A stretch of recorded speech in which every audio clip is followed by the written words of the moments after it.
In traditional Eastern thought, the land has never been seen as a motionless mass of matter. Ancient people believed that beneath the seemingly solid layers of earth and stone, there exist invisible currents that connect mountains, rivers, and human life into a unified system. These unseen currents were given a familiar yet difficult to define name: dragon veins.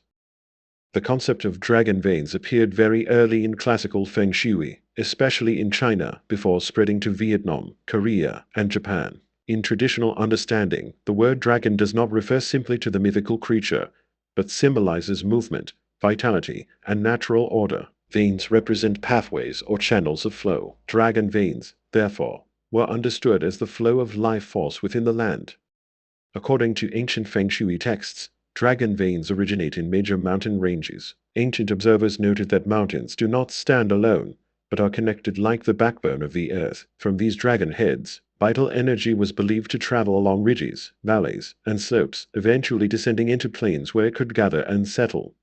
In this worldview, mountains were seen as the source of dragon veins, rivers as their guides, and flatlands as places where energy could accumulate. Because of this belief, people from early times carefully observed terrain to determine where it was favorable to live, build, or cultivate, and which places should be avoided.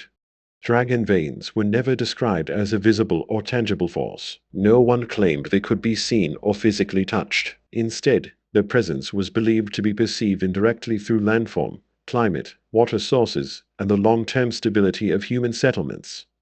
Throughout history, many ancient capitals in East Asia were said to be established based on the alignment of dragon veins. These locations often featured terrain described as backed by mountains and facing water, with hills behind and rivers or lakes in front, creating a sense of protection and balance. Such environments were not only practical for survival, but also symbolized order and continuity.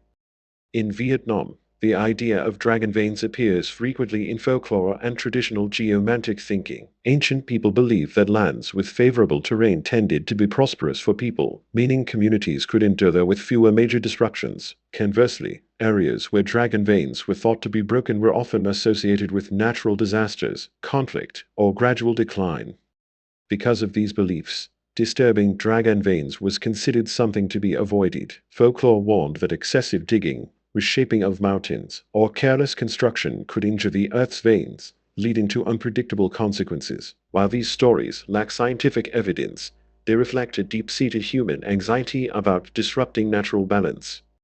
In many dynasties, the construction of tombs, citadels, and temples involved individuals believed to understand dragon veins. This was not purely spiritual practice, but also a cautious approach to altering the landscape. Builders carefully studied wind direction, water flow, elevation, and soil stability before making decisions. Dragon veins were not only associated with emperors or political power. In everyday life, villagers also referred to dragon veins when choosing where to build homes, establish villages, or open new farmland. Places said to have strong veins were often described as having healthy vegetation, reliable groundwater, stable weather, and fewer long-term disturbances. From a modern perspective, many aspects once attributed to dragon veins can be explained through geology and environmental science. Mountains influence climate, rivers shape ecosystems, and stable terrain supports lasting human settlement. Although the language differs, ancient observations captured real relationships between landform and human life. What is striking in traditional thought is that dragon veins were not something to be exploited, but something to be respected and preserved. Humans were not seen as owners of the land's energy, but as temporary inhabitants dependent on its flow. This perspective encouraged restraint when altering the natural environment. As urbanization accelerated, many areas once believed to lie along dragon veins were leveled, excavated, or divided. Stories of disturbed dragon veins became more common, not necessarily because belief increased, but because people began noticing the consequences of environmental imbalance, land subsidence, flooding, and localized climate change.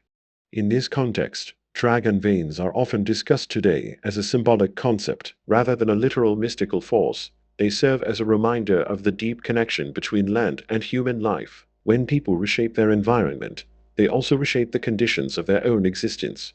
Dragon veins do not need to be taken literally to hold meaning. They remain a traditional expression of principles that modern society continues to grapple with: principles of balance, limitation, and responsibility toward the spaces we inhabit.